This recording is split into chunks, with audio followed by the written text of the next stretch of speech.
байгалаа хайрлая гэдэг нь байгаль дэлхийг өрөвдөд байгаа хэрэг биш байхгүй юу?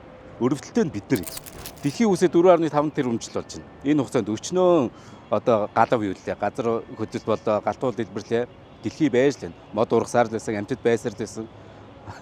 Харин хүн 2 сая жилийн өмнө үүссэн. Яг үүндээ байгаль их гээд бид нар ээж гэж нэрлэдэг. Байгаль их биднийг энэ 2 сая жилийн хугацаанд үнэхээр хамгаалсан байгаа байхгүй. Бодлоо та.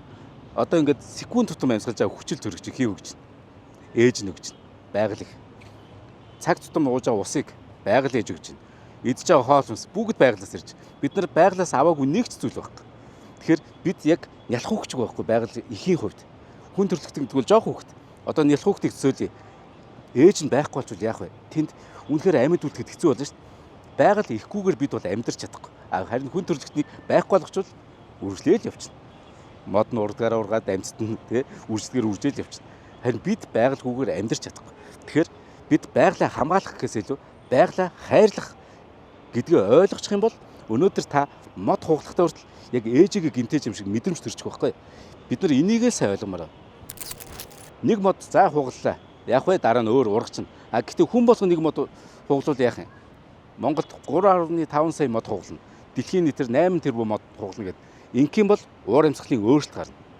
Таны одоо тэр те нөх хөрсөнд ороотоод тэрнээсээ идж байгаа хоол хүнс чинь муудаад усан бохирдвол яг бидний усан мод.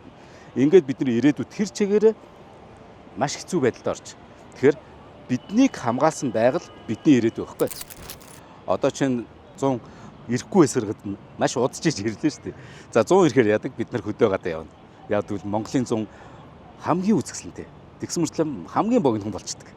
Энэ богино хугацаанд бид нар хүссэн үсээгүй хөдөө гадаа явах нь хамгийн сайхан. Гэхдээ та жишээ нь тэнд нэг за ундааны, пивний, архины шилээ зүгээр ингээ хайчлаа гэж бодъё л да. Тэрэн дээр чинь нөгөө нар тусаад тэр хавьт чинь түүмэр дэгдэн.